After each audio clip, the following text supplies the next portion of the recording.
Bismillahirrahmanirrahim. We'll get started. Assalamu alaikum, everyone. Welcome to our masterclass on extremism and the battle for the minds of young people with Ahtsham Ali.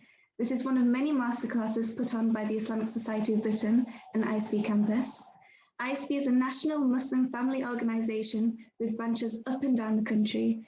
Our Young Muslims division focuses on addressing the needs of 11 to 16-year-olds, and our campus group focuses on the 17 to 26-year-olds. We have a WhatsApp group if you'd like to be kept informed of all our upcoming events. The link will be posted in the chat, hopefully.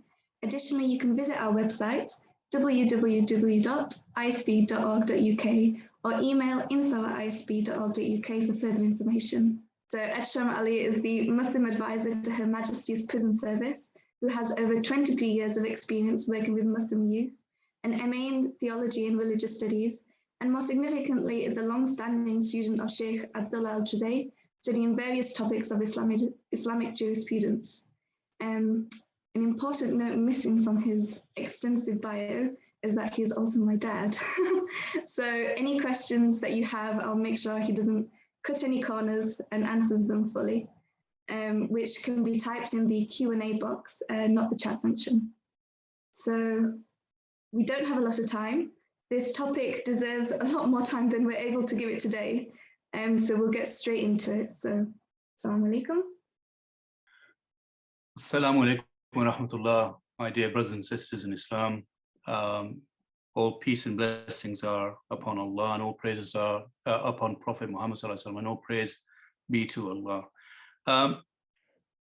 Don't worry, I'm not the only speaker that ISB will have over there. It just happened to coincide that this Friday I'm also giving a short reminder on brotherhood. Thank you very much for joining this, and thank you very much for inviting me to ISB on this quite important topic. Right. So Hannah, feel free to butt in with any questions that you may have as you go in. I think, how do participants ask questions, by the way? We'll have about 20 minutes at the end for question and answers. So they'll be typed in and then I'll filter and pick some when we get time to, yeah. Right. Right. Over to you then.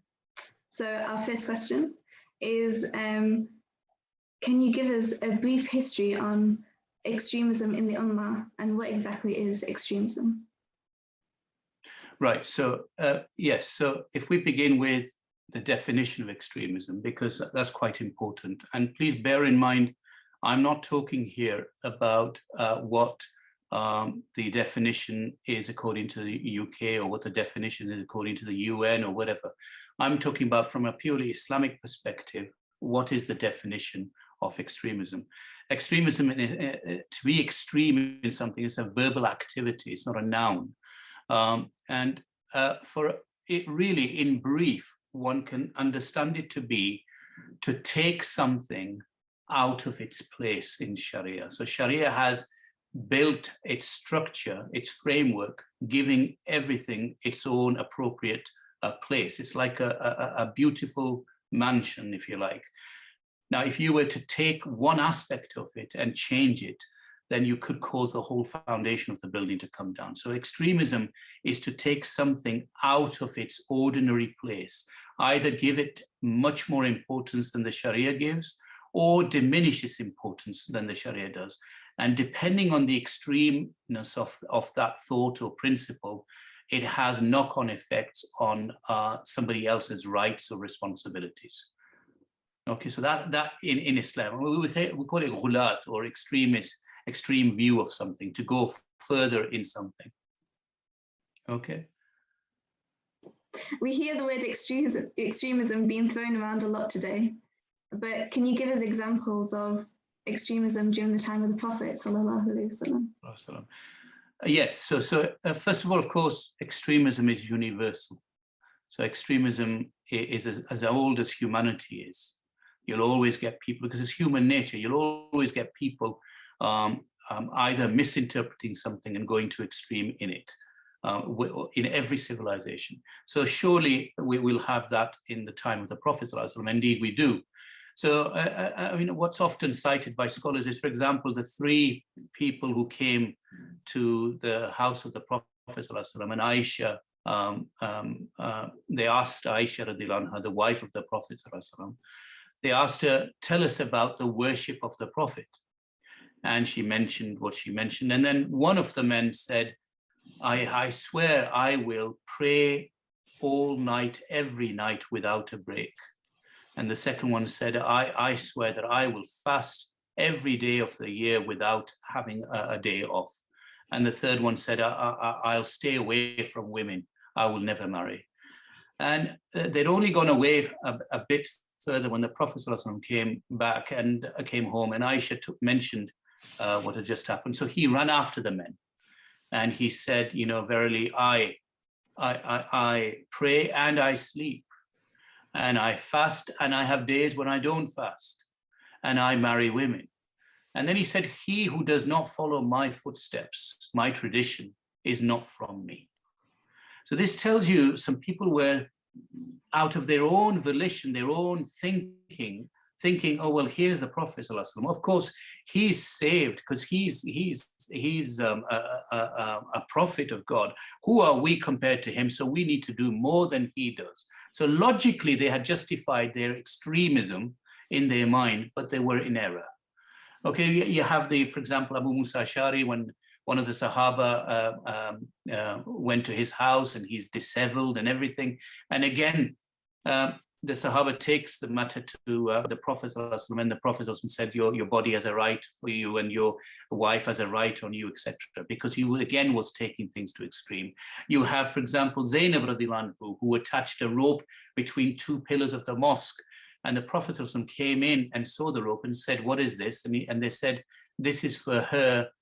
She's put it up so that she can keep herself held up so she can pray.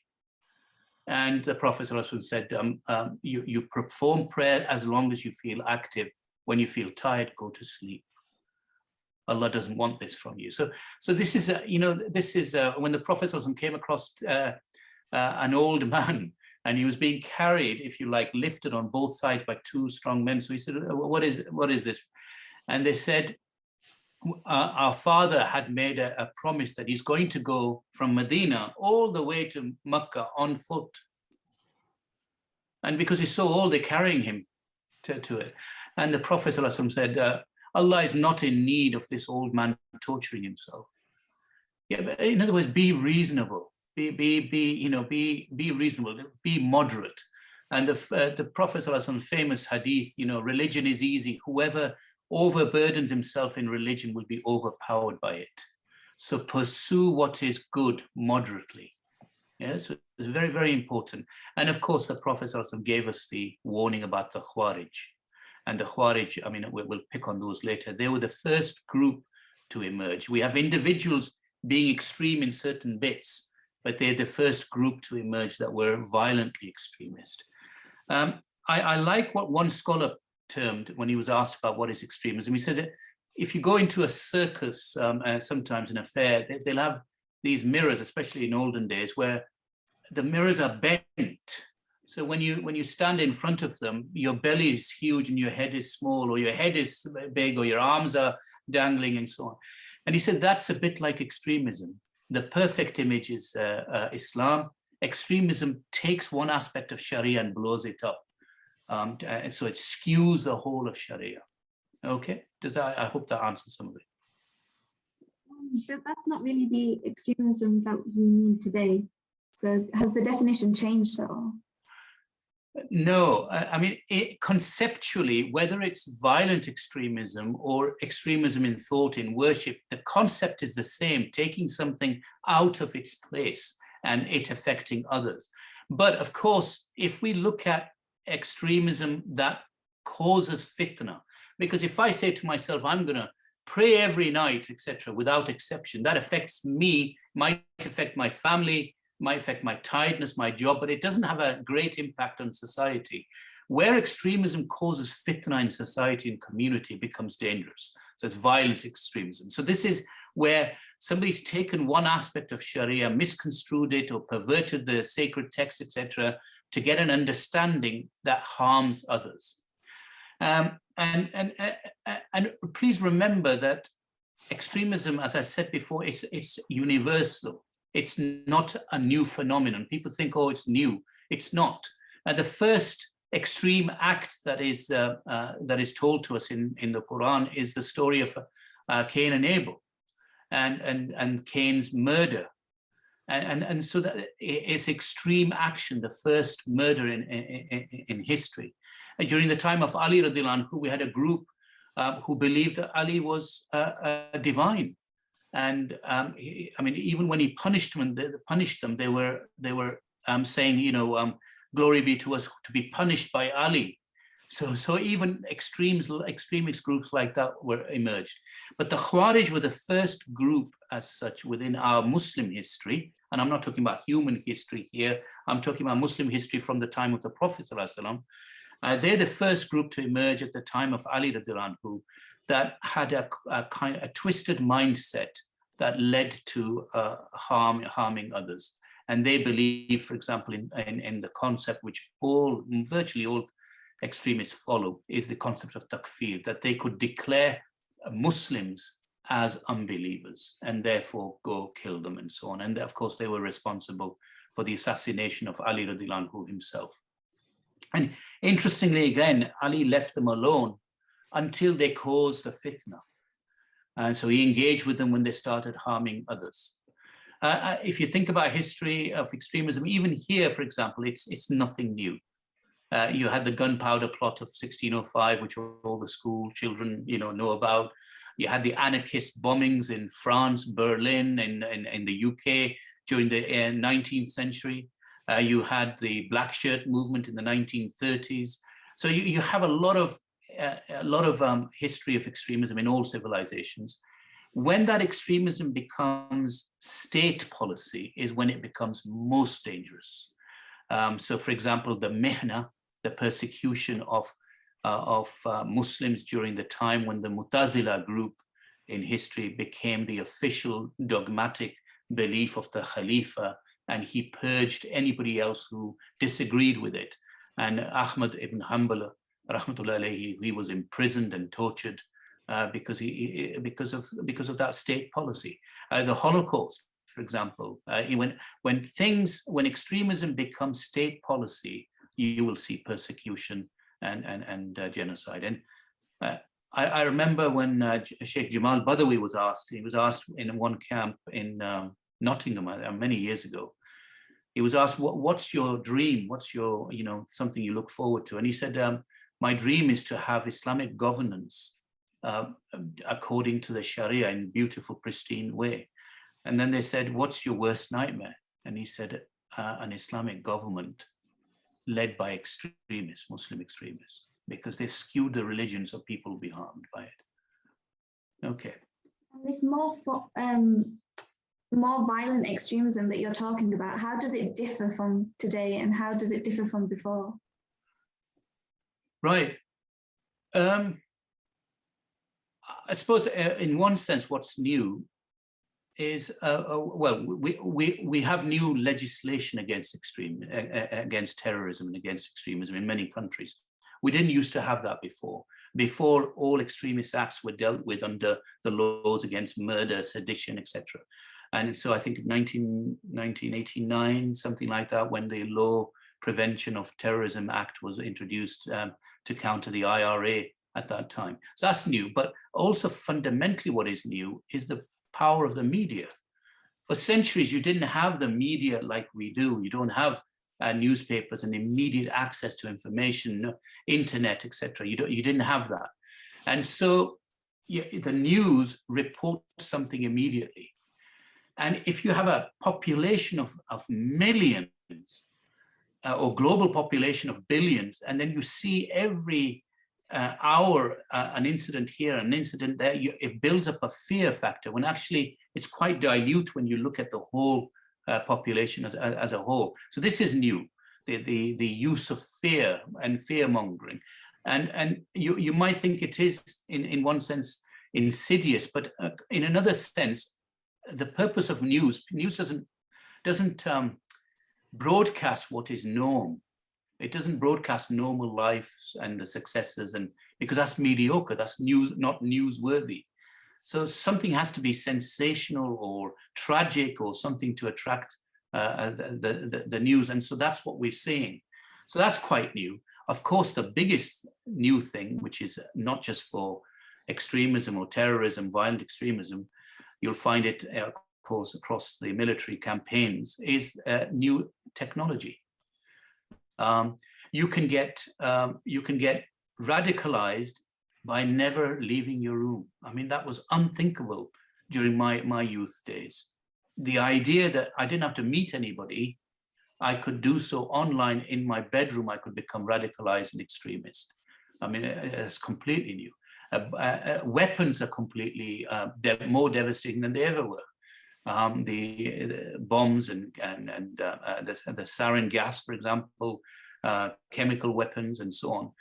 Suicide bombings, of course, you couldn't have when you just had a knife and a sword. You couldn't really have a suicide martyrdom operation, whatever they want to call it. It's only with the onset of bombs and technology like that they've come in. So there are quite a few things that have come through in modern days that wasn't there before. Well, can you give examples of modern day extremist groups? Right. Yes. So, well, if we look at home, we've got what they call extremist Islamists, or Muslims who have been tried and convicted under the Terrorism Act and the 7/7 bombings and all the foiled plots, the stabbings on the London Bridge and so on. So you've got those. You've got a kind of a Muslim led extremism, a Muslim thought, perverted text, and we'll cover many of those hopefully later on in this session. You've got the IRA, or the leftovers of it. You've got the extreme animal rights groups. You've got the abortion rights group, more so in America, etc., anti-abortion groups. And if you think about it, a lot of the Muslim groups today, they're stepping back from probably about the 60s, modern extremism group, probably about the 60s. And during the 60s, you had in Egypt, you had the Muslim Brotherhood, who were rounded up by Jamal Abdel Nasser, put in prisons, and immense torture ensued. And a lot of these young people who'd just been picked up after only being in the group for maybe less than a year, they didn't have the patience to deal with this. They didn't have the ability to absorb the shock they were going through. And for them, many of them, to see people being tortured in front of them in their jails, and they were in jail for 4, 5, 10 years, to see people in front of them being tortured. And I met people whose fingers had been removed, whose, one person I met whose ear had been, they tortured his ear, he couldn't hear from it now, and he's an old man now. So the torture was there. And then, as one of them remarked, he said, the torture, you can hear the screams of our brothers, and then there's silence as the jailers take a break to go pray Asr prayer. And then they come back and carry on the torture. And you start thinking, as young people there, you start thinking, how can their prayer be accepted? How can these people be Muslim who do this to other human beings? What have we done to deserve this? And that frustration, that anger led to various groups emerging as they were released. So you have the famous Al-Takfir wal-Hijra, who then in the mid-70s kidnapped the sheikh who was the minister of Awqaf in Egypt and killed him. And an offshoot of that, then Al-Jihad came, an offshoot of the release, the jailers who were released. And you had, for example, Khalid Islambuli assassinating Anwar Sadat. So you have this offshoot of extremism starting. And a lot of today's extremism can feed back to the thought processes of those 60s and 70s groups. And you've got to understand that these ideologies are radical. They're difficult to sustain. So you always get splinter groups. And if you think, we had Osama bin Laden and Al-Qaeda, and they've split up. And then you now, who'd heard of Boko Haram and Al-Shabaab, and now split up further, and you've got different groups vying against each other. And this is the nature of extremism. It is not sustainable. And so these extremists and these extremist groups, how do they recruit? What would be a common profile of extremists? Right.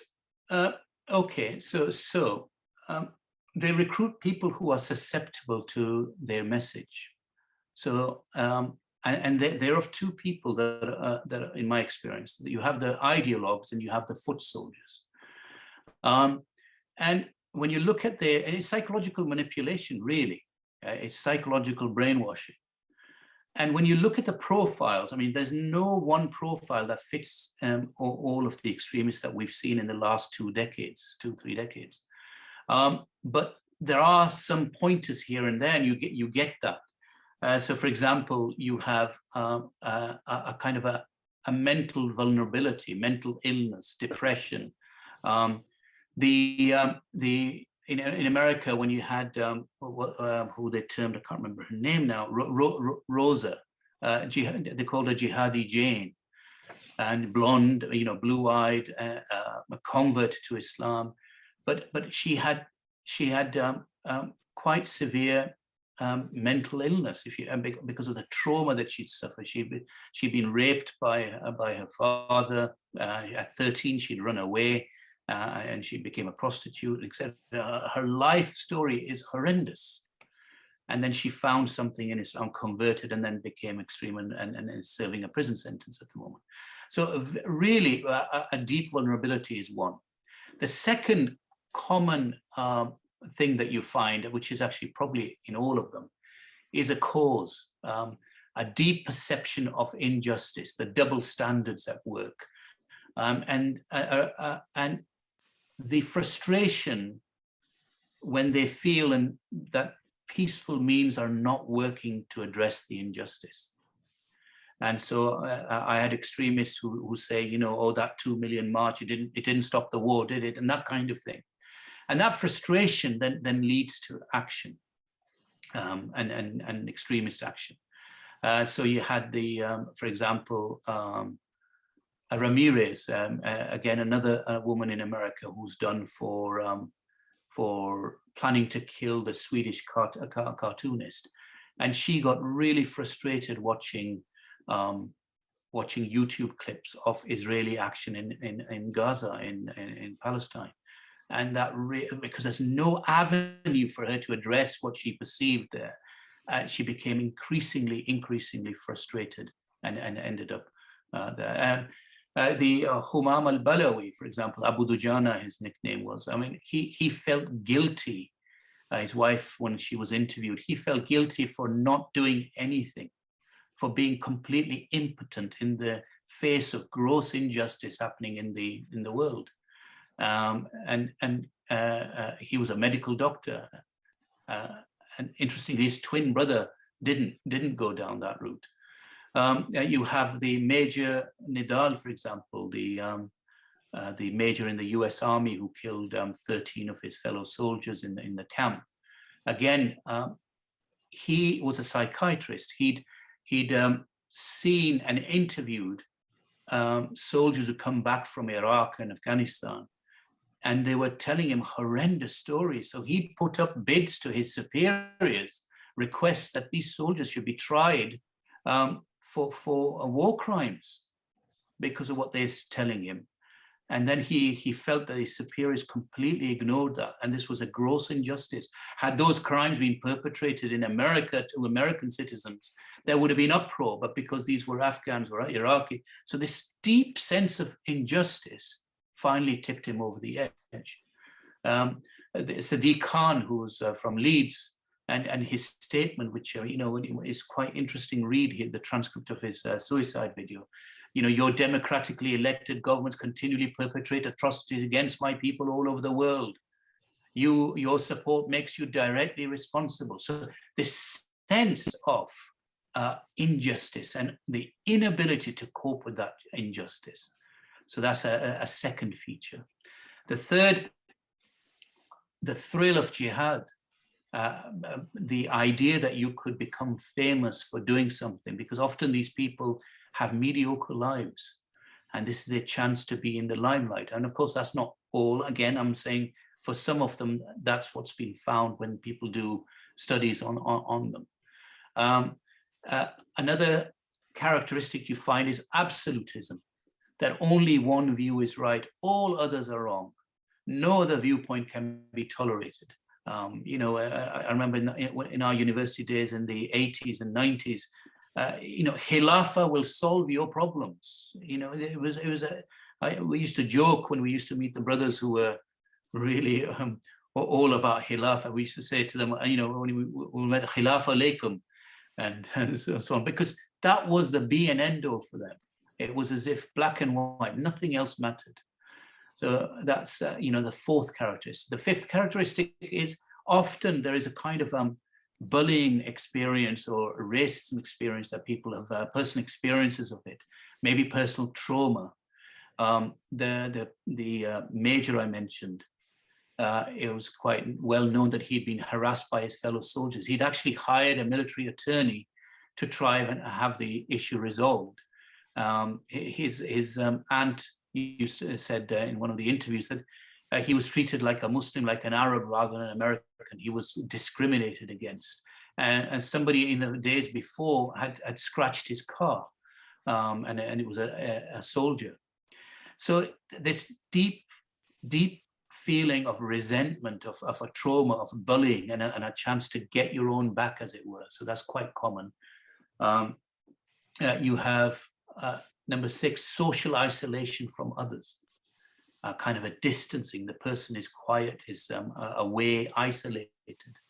The Christmas Day bomber, Umar Farooq Abdul Muttalib, who studied in UCL in London. And again, he said in his statement, he said, "I found a new religion, the real Islam. You should just forget me. I'm never coming back." And to his father. So he's isolating himself from his parents, from his family, and removing himself from other viewpoints, etc. Often, a lot of extremists give support and brotherhood. The groups, they support you financially, and people feel safe within a kind of a bubble. People who never really maybe had friends suddenly are protected with these groups that support them, a sense of belonging, and money exchanges often sometimes.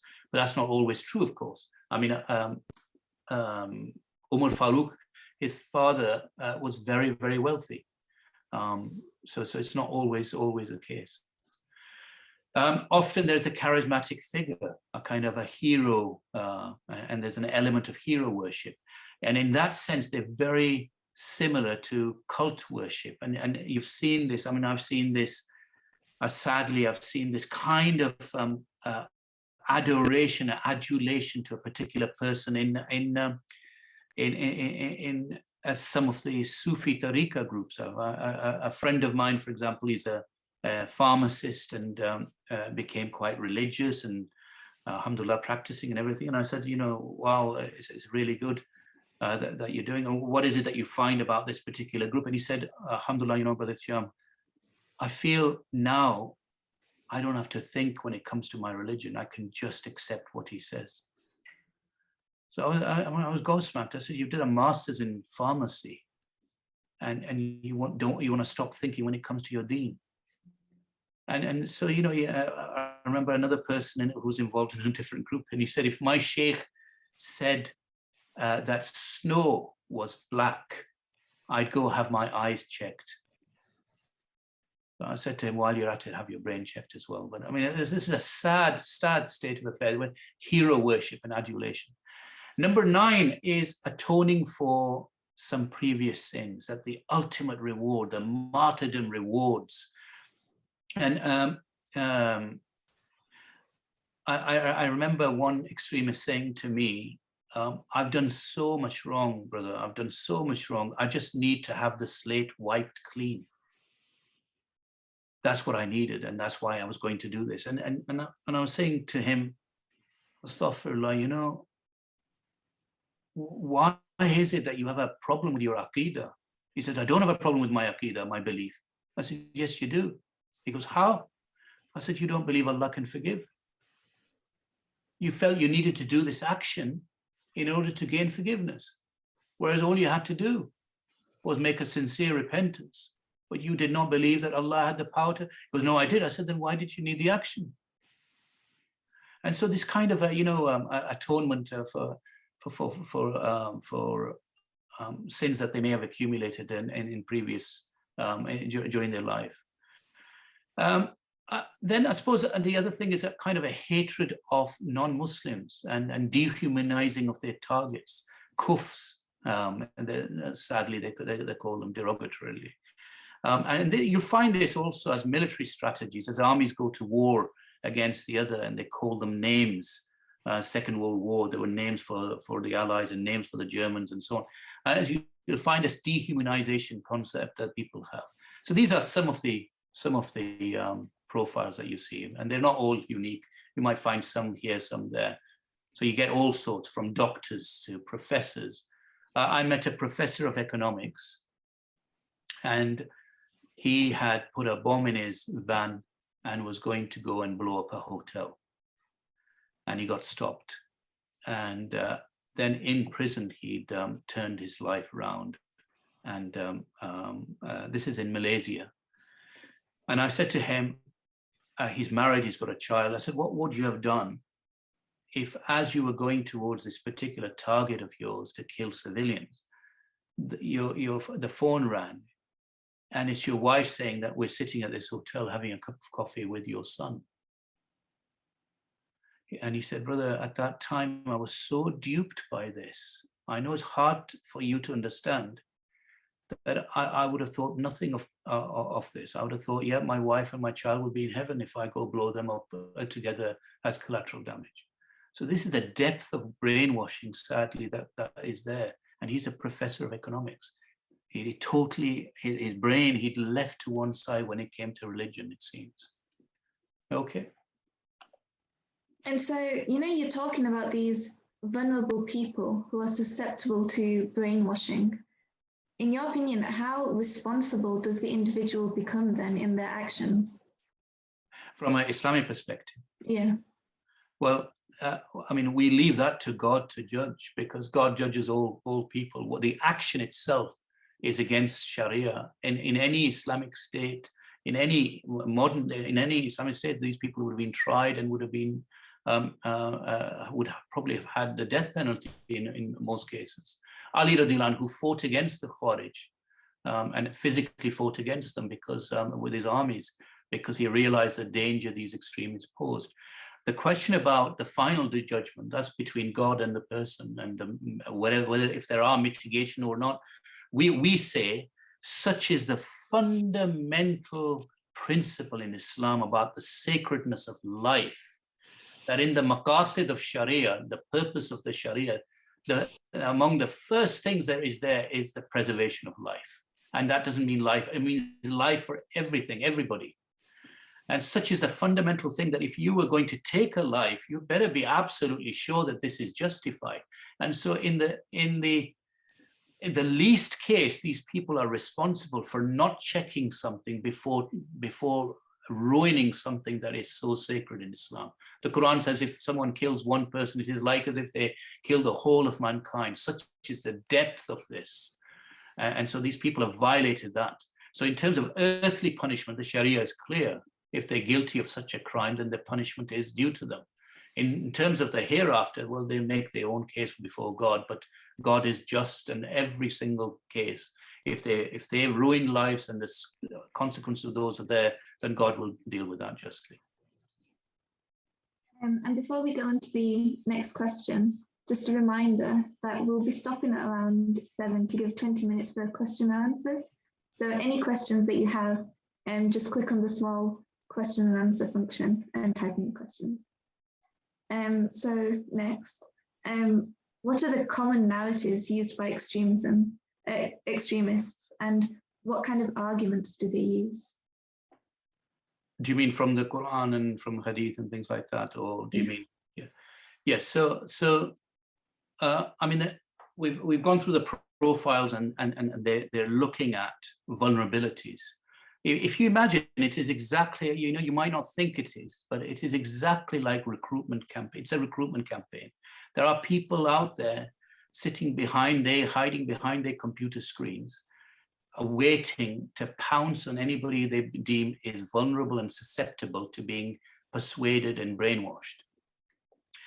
And they're looking for all the signs that I've mentioned before. And so they use, for example, the ayah in the Quran, an eye for an eye. And if you look at the suicide bombers in the 7/7, one of them, his statement was, "You kill our innocents, we kill yours." So this idea that the Quran says an eye for an eye, but they don't realize the Quran is not mentioning this as a principle for people to use. In no Islamic state, no Muslim scholar has ever allowed, if somebody killed somebody in my family, I am not at all allowed to go and do the same to them.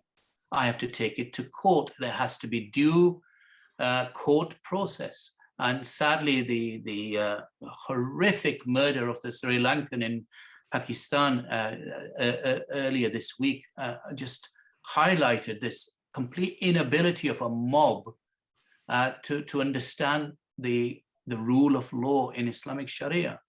They're not allowed for anyone to take the law into their own hands. And the eye for an eye verse is for the judge. In the Quran, it's about the judge looking at that, not the people, not ordinary people looking at that in order to, that's the verse where the judge can decide, well, actually, this was done, we found the person guilty, and so now we can use the rule of qisas, an eye for an eye. But to apply it is absolutely staggering. And I said to one guy, and he said, look, they've killed innocents, so we can kill innocents. They dropped a bomb. They don't care about the collateral damage that they caused. Or so many innocents died. For them, life is cheap. Muslim life is cheap, but not non-Muslim life. And I said, what's this argument? So why is taking of innocent life okay for you? They did it. And that is vigilantism talking. That's not Sharia. That's not Islam. I said, what are you talking about? Where is it that the Prophet went willy-nilly here and there, killing innocents, killing anyone who was not directly responsible? I said, take your argument. If you kill my child, are you saying Islam says I can go take your baby and kill it? Is that right? Is that what your Islam says? And so, you try and unpack these in their minds, because how can it be right that somebody kills an innocent person and justice demands that you kill their innocent? No, justice demands that you bring that perpetrator to justice. That's what justice is.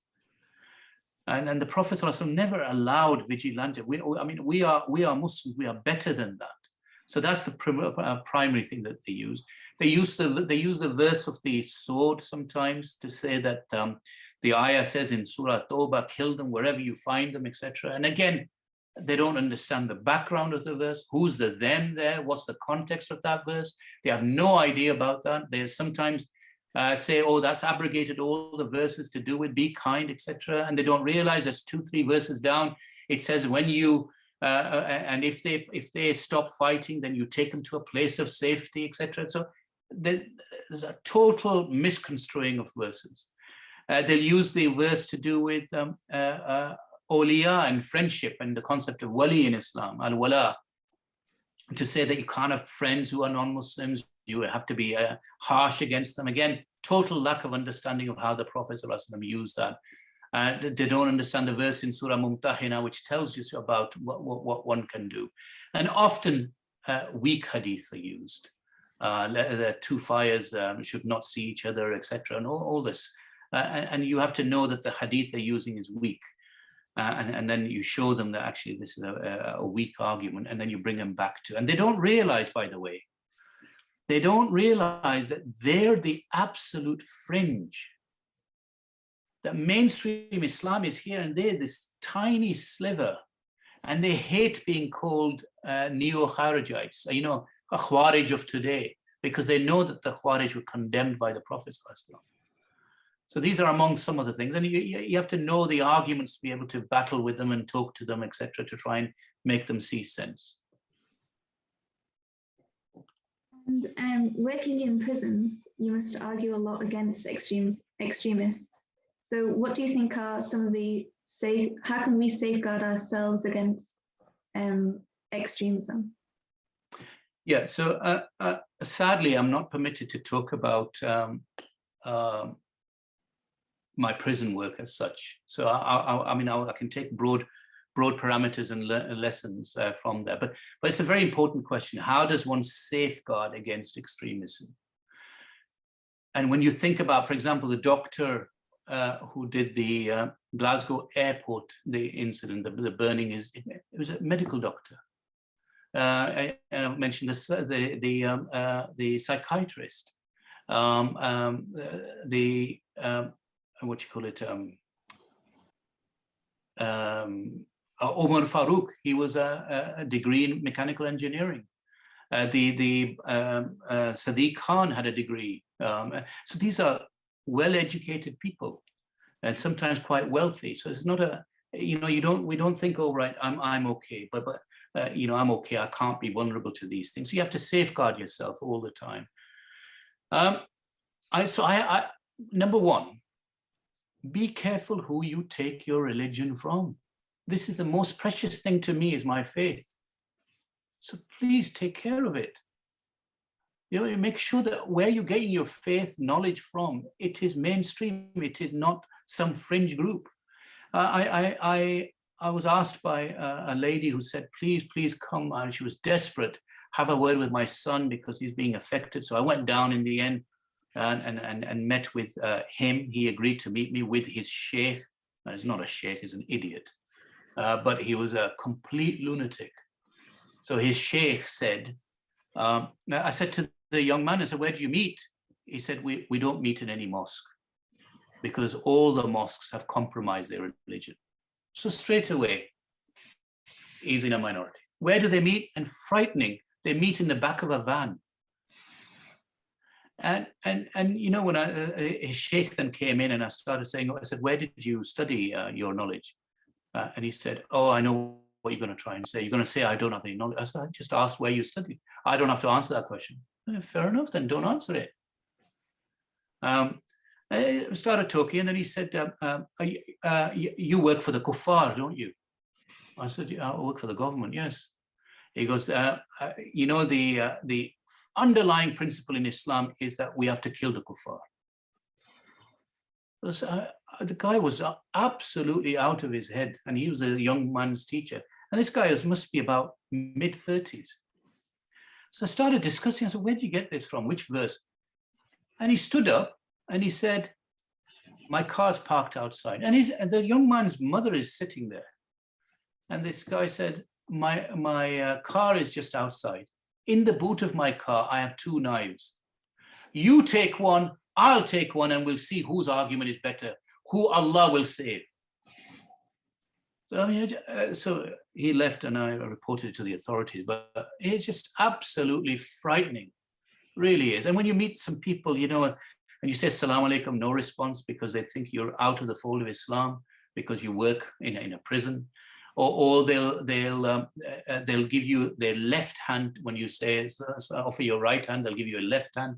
So you get all these nutters. So be careful who you take your religion from, number one. Number two, understand the deen. Anyone who understands their religion, the fahm, the deep understanding, cannot be extremist. Understand the fundamental principles, the sacredness of life, the Quran's statement, let not the hatred of others prevent you from being just. Abu Huraira's, the famous hadith narrated by Abu Huraira in Nasai, authentic hadith, the Muslim is the one from whose tongue and hand the people are safe. So this is the definition of a Muslim. So understand your religion, the fundamental principles. Number three, very importantly, read history. You know that we had 5 different Khalifas at one time. Not this rose-tinted view of history that was somehow so fantastic. And no, there were glorious moments, there were inglorious moments, horrible moments. So learn that human nature is full of temptations, sexual greed for wealth, greed for power, the three they call them. And look, people will fail because, and accept that, realize that. When Umar Farooq was interviewed, and he's serving a sentence in America, the Christmas Day bomber, and he said, one day, inshallah, Islam will rule across the whole world and Muslims will win and they will establish the greatest empire once again. And I think to myself, well, when did they last? When was this glory? Because he has a view that he's been brainwashed into thinking. And so he's trying to hearken back to a glorious past that wasn't very glorious. So read your Islamic history. Our belief system is with the Prophet with the companions. And you have to think that during the time of Ali radiallahu anhu, companions were fighting companions. And you have to realize that that the very family that stood against the Prophet in Makkah, that forced him to emigrate and do the hijrah, that family constituted the first dynasty. Within 30 years, 35 years, 40 years, the Umayyad dynasty had started. It was that family. So think about power politics. Power is a dirty thing because it has a very, very difficult for politicians to be sincere and genuine because they have to rise to their convictions. Very difficult thing to do when you put on the spot, etc., and so on. And so understand, for example, all the prophets. Which prophet led guerrilla warfares? Which prophet? Prophet Shuaib saw cheating and dishonesty among his people. Where is it that he did attacks? Musa alayhi salam, all he wanted is, can I leave with my people? Where is it that he attacked them in the middle of the night? He did this and he did that? No. So it's not in our history. It's not in our psyche. Number 4 is very important. Learning to cope with fitna. And I feel so sorry for youngsters, my children, my daughters and my son. Switch on the TV and you get a daily barrage of injustice and oppression across the world and you feel, oh my God, what kind of world am I living in? And I know people who say they don't want children because they don't want children to bring up children in this kind of world. And I think it's important for everybody to realize that fitna and injustice is a human condition. It always was and it always will be until the day of judgment. Allah says that he created man in toil and struggle. These temptations, sex, power, and wealth, these aren't going to go away. They're always going to be there. And if the earlier generations found it difficult, such that straight away we go into dynasties within a matter of 40, 50 years, then, learn to realize that fitna and injustice is a global, perennial, universal phenomenon. Once you realize that, who causes fitna? Shaitan. Do you think Shaitan's going to pack it in after a while? Shaitan made a promise to Allah that he would carry on right until the day of judgment. So don't expect it. And then number 5, deal with the frustration. To be frustrated, to be angry at what you see in the world is totally natural for someone with belief. You feel hurt. The ummah is one body. If one part hurts, the whole of it hurts. Yes, feel hurt. That's part of our belief. But don't let that hurt make you jump across a boundary. Learn to do what you can in your particular situation. And know that billions and billions of Muslims with huge tragic circumstances and huge injustices live their lives, ordinary lives, in their heart felt against them, made dua against them, but they lived and carried on their lives. You have to channel that anger into positiveness, not a sense of victimhood. Oh, woe betide us. Oh, look at us. Oh, we're so bad. No. Make it into a positive thing. Go out, be a positive role model. And yes, you feel, there's a kind of a demarcation between action versus spiritual. And I always remember during the Salman Rushdie case, and I was asked by young Muslims at that time, we had a little meeting, and sitting there and it's time for prayer, and there's a committee, and this guy who wasn't part of our group, and we all got up to pray, and he said, "Oh, I don't pray." And yet he was so active.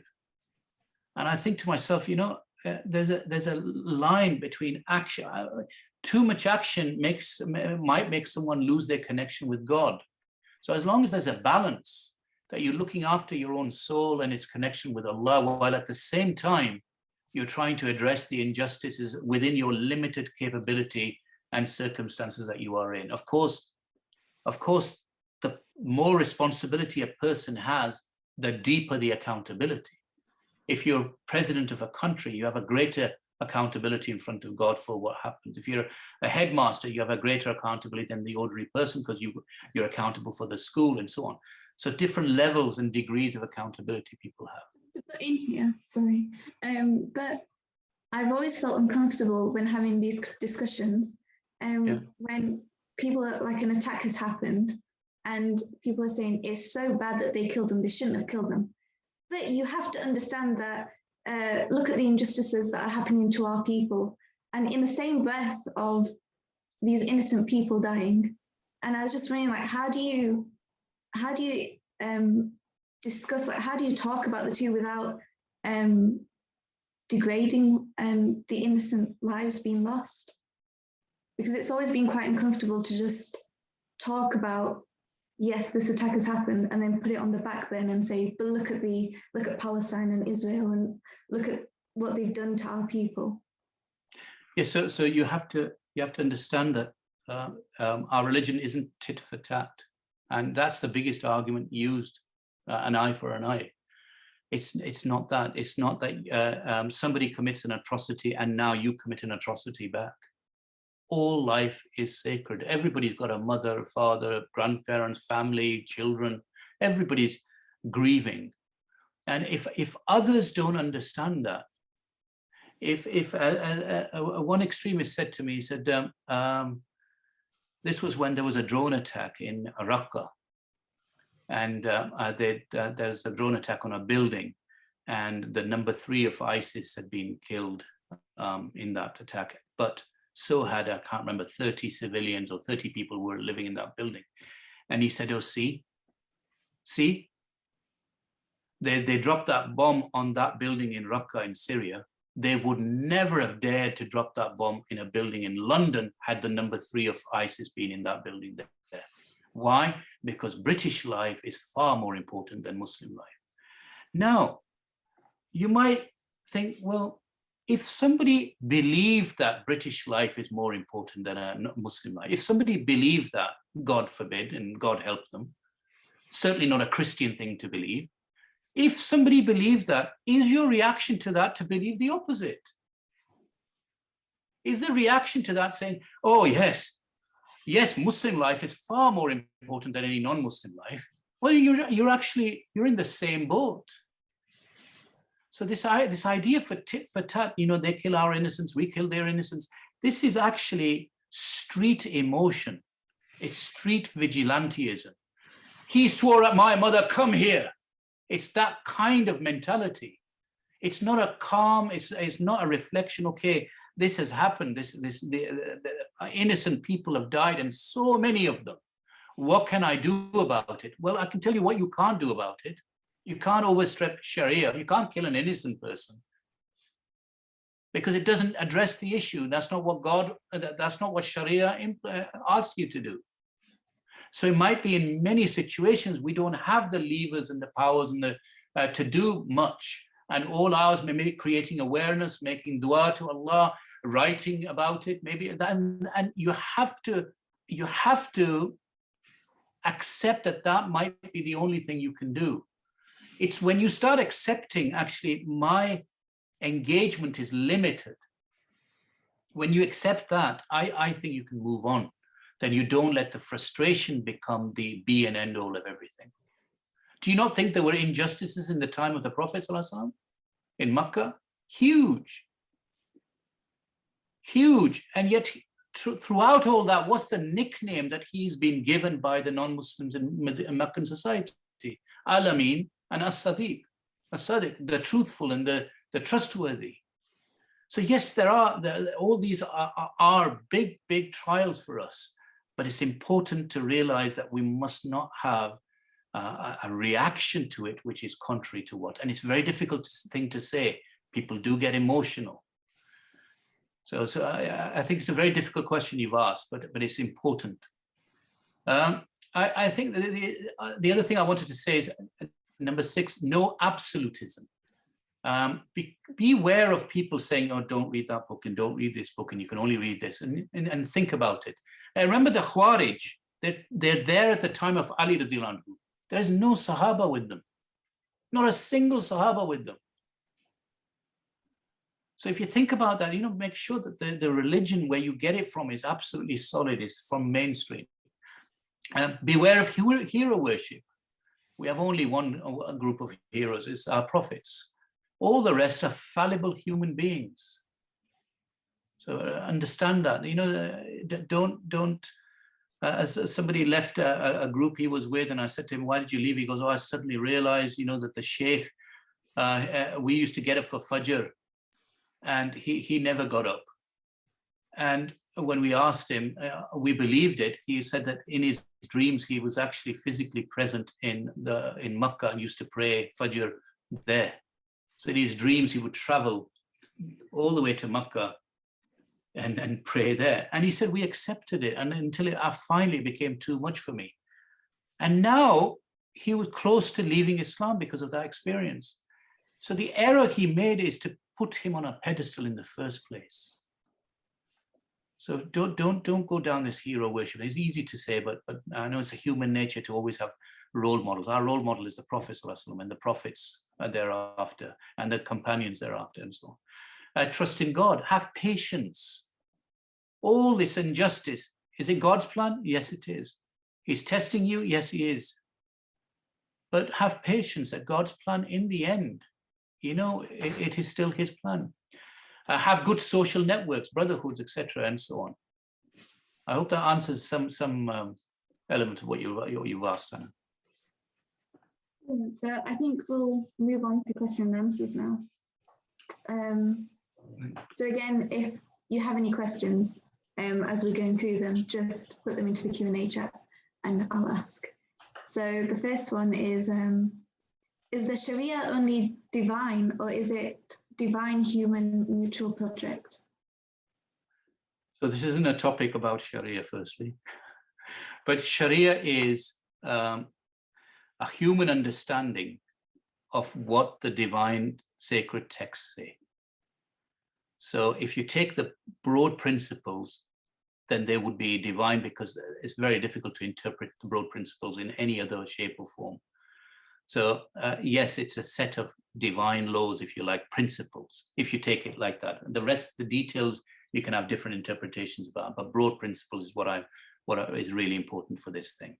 The sacredness of life, of property, of the duty to look after neighbors, your society, your parents, etc. The emphasis in Sharia to avoid the harm before doing benefit, etc. So all these are there. This next one I quite like. What terminology would you use for Islamic extreme violent groups? Muslims get upset by puritanical, Islamist, radical. What is the right term? And just going off on that as well, just why does it keep changing? Why do we hear so many different changes on what? So the changes you get is nothing to do with Islam. It's how a particular government decides to define it today. So today's definition of extremism by our government is completely different to the definition 10 years ago. And that's the right of every government to define however and whatever it wants to define in whatever age it is. But this topic was looking at an Islamic view about extremism. And we don't have a Sharia terminology for terrorism. We don't have it. And people in the past, and the scholars and the qadis used to judge people on the basis of violating a Sharia principle of murder, for example, of stealing, of theft, and they didn't need any terrorism legislation in Sharia. There is no such thing. It used to call rebels gulat, people who rebel against the political authority at that time, or used to call them murderers. So we didn't have this idea about Islamists. The word Islamist or Islamism is a recent phenomenon. It's not there 30 years ago. It became popular because of Ed Hussein's book. And the first, under Gordon Brown, when I used to, because I started work in prison before him, but under Gordon Brown, we were not allowed. The government forbade the use of the word Islamist because it felt, Gordon Brown felt that the word Islamist was too close to the word Islam and would hurt a whole community. But then subsequent governments changed. So the people who are changing definitions are today's governments, which is their right to do so. Every government has a right to offer legislation and change and chop and change whatever it wants to. But from an Islamic perspective, our terminology is not, the terminology is not the important thing. It's a violation of a particular, it's a sin, murder, taking of life, etc. Causing fitna and so on. So we don't need a special terminology. We don't have it. Yeah. A lot of extremists, many of them that were recruited by ISIS, use the Quranic verse number 24, Surah Al-Nisa, when justifying enslaving non-Muslim females. This was also horrifyingly used as an excuse by grooming gangs in the UK. Anti-Muslims also use this verse to bash Muslims and Islam. Have you come across this in your work? Well, I'm trying to understand. I'm trying to remember what the verse says. Have they said it? Have they given it? No. In the question? No. No. So I'm sadly I don't have the incredible knowledge of you giving me two references, and I can quickly, in my mind, get it. But if whoever asked the question, if they could submit the verse, then I can tell you what I know about it, my limited understanding. Yep. What can I do as an individual Muslim to fight extremism in my small community? Right. Okay. So first, very important thing, which I think very early on, I think we, as a community in the UK, my personal reflection is that we could not believe that extremists exist among our midst. Those of us who went through the 80s and 90s at university campuses, we knew people with really, silly views. We thought, they're just a bit, but none of us thought that somebody would actually kill people with it. And sadly, that came to be, especially from 2005 onwards, and slightly earlier as well, with the people who went off to the bar and cafe in Tel Aviv, I think it was. So you suddenly had these people around. At that time still, one of the common questions I get asked by even my own relatives, they say, oh, you work in prisons. It's all made up, isn't it, these extremists? They don't really exist. It's all a conspiracy, isn't it? And you get this quite common. People don't realize, no, they actually do exist. And some of them are really, honestly, horrible people. If you think about it, you think, oh, no, that's not possible. Well, it was Muslims, the Khawarij, who sent people to kill Muawiyah and Ali radiallahu anhu. When you think about, that's a Sahaba. What kind of Iman must somebody have to go and kill a Sahaba?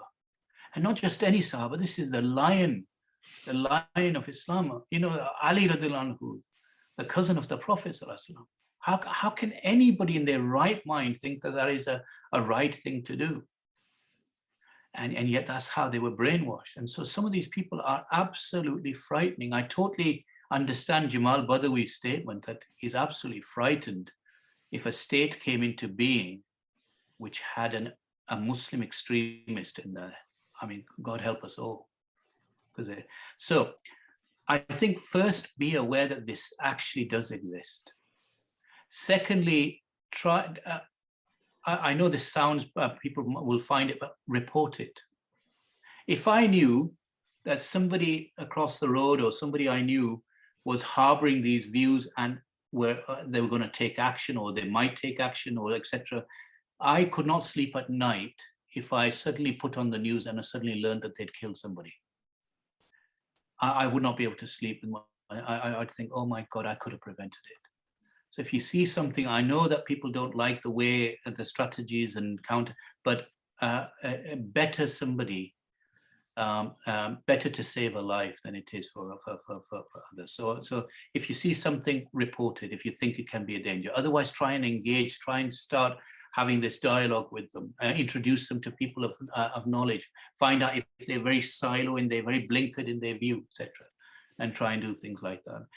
Offer them support mechanism, because of a lot of befriending. The Major Nidal, he was described as a loner, brooding, and socially awkward person. Didn't have friends. If people had befriended him, if people had been nicer to him, maybe, who knows, Allah knows best. Yeah. And so going back to the previous question, have you ever come across this verse? And also prohibited to you are all married women except those your right hand possess. This is the decree of Allah upon you, and lawful to you are all others beyond these, provided that you seek them in marriage with gifts from your property, desiring chastity, not unlawful sexual intercourse. So for whatever you enjoy of marriage from them, give them their due compensation as an obligation, and there is no blame upon you for what you mutually agreed to beyond the obligation. Indeed, Allah is ever knowing and wise. Yes, so it's the first bit of the verse that people use. Yeah. And there are many references to and whom your right hands possess. And so the original rule was that the Prophet came and stopped all the avenues of slavery. And the only way people could have slaves was, instead of prisoner war camps, people became slaves. And that was the norm, cultural norm of the society at that time. So if whoever you were fighting with, it was for example, the Persians or the Abyssinians or the Byzantines, the Christian Byzantines, all those societies had slaves. And they used to get the slaves by raiding, which was not allowed in Islam, or by prisoners from a war campaign. And that was the only thing that Islam allowed. That's what the meaning is, right hand possess, female captives. Now, for this century, there is a unanimous agreement by all scholars that there is no more slavery. And most, by far, scholars agree that the position of the Prophet ﷺ was to limit slavery completely. That's why any time you committed a sin, you'd free a slave. The Prophet, so many things he was saying about, one of the things that you can use the card for is free a slave. The idea was to, so most scholars accept that as the overarching narrative. And so if you think about in the last century, there's been no slaves, and no scholars called for slaves except for extremists. And sadly, it's the ISIS, the state, who took the Yazidi women and other women, not just the Yazidi community, and men into slavery, because they use this structure. This is a very detailed topic, but really, and if you want a very good book on it, Professor Jonathan Brown has done alhamdulillah, very nice piece on slavery, the concept of slavery within Islam. A very good read. But today it does not stand, and most scholars have issued a statement that there is no, there is no slavery today. It will not come back. But if it does come back, then there are limits about what you can do and what you can't do. So I think if you want to know what ISIS did, was that according to the Sharia? I believe no, it was not, because currently the ijma of the scholars today is that there is no such thing. And so they've hearkened back to something which in their puny view, really, they've tried to justify things. And sadly, I've known people who went from Birmingham all the way to Syria to fight because all they wanted was the sexual gratification. Na'udhu they were prepared to kill for that. So really, sometimes you have to look at the ulterior motives behind people. Okay. Can you talk about far-right extremism? Are we right to be concerned? Right. So the title of this topic was Extremism and the Battle for the Minds of Young People. And by young people, my basis was young Muslim people. As a young Muslim person, I don't think you'll get membership to any far-right group. I don't think, but you never know.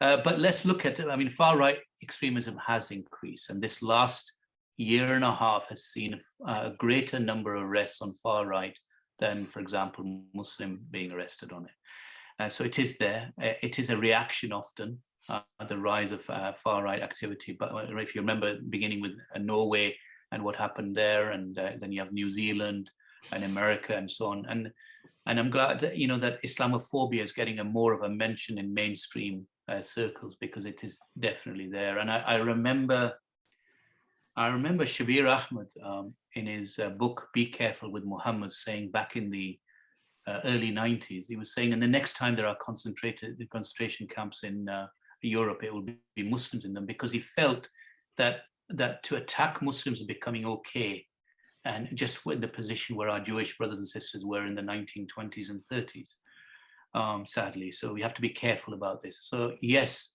there are common narratives used to attract far-right extremists. And it's fascinating that I met one far-right extremist and his whole life has changed. And it changed because he said, I met the Imam, he's always there for me, he's always coming across asking me things. We sat down with a long chat, and suddenly he's realized that Muslims are human beings. They have their life. And so I think interaction and us trying to build relationships is important. I really liked York Mosque, for example, when they had a far-right march going past, and the worshippers in York Mosque took a stall, put it outside the mosque, and offering tea to the marchers as they went by.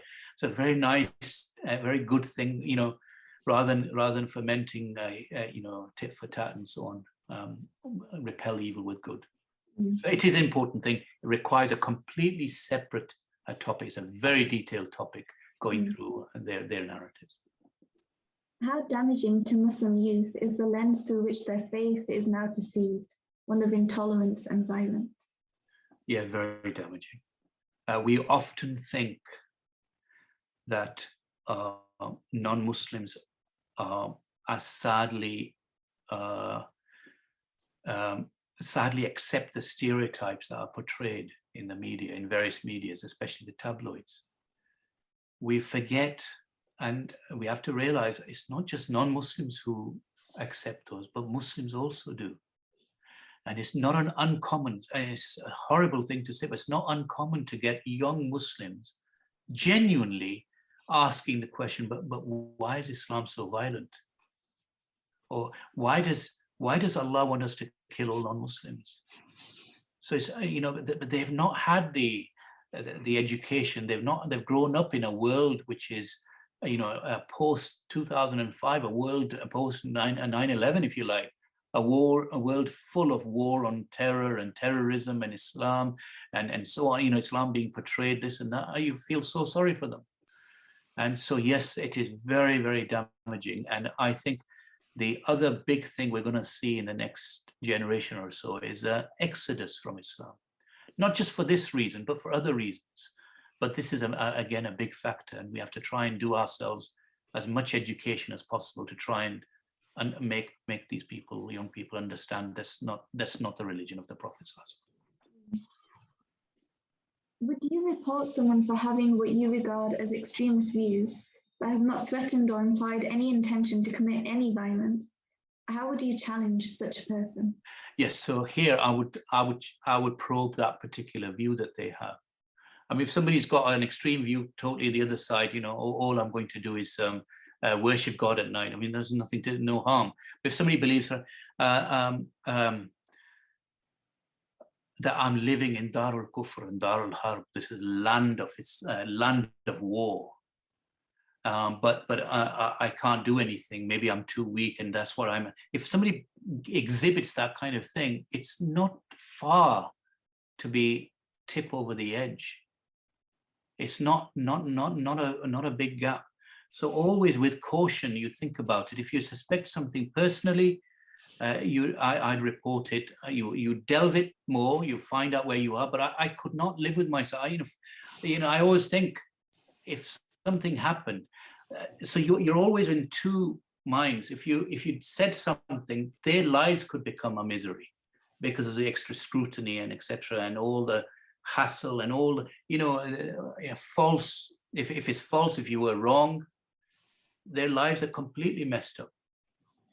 And then versus if they killed somebody, if they did something. So you're always this. So you probe this more to make sure that what you're doing it's actually accurate. You think actually no, all they want to do is just leave this country. Well, okay, fair enough. I know people like that. I know people who have said that they've had enough here. It's too Islamophobic. I don't want to bring my children in this environment. I don't agree with what's happening. I want an Islamic ethos, and off they've gone. Sometimes I know people who come back again when they realize that sometimes over there is not so good either. But I know people like that. Well, that's fair enough. That's not that bigger, and there's no reporting required because they're not intent on killing anybody. So probe it. But thank you. Assalamu alaikum. I hope to see you all soon, and Dad, I'll see you downstairs for dinner. Assalamu alaikum. Wa alaikum assalam.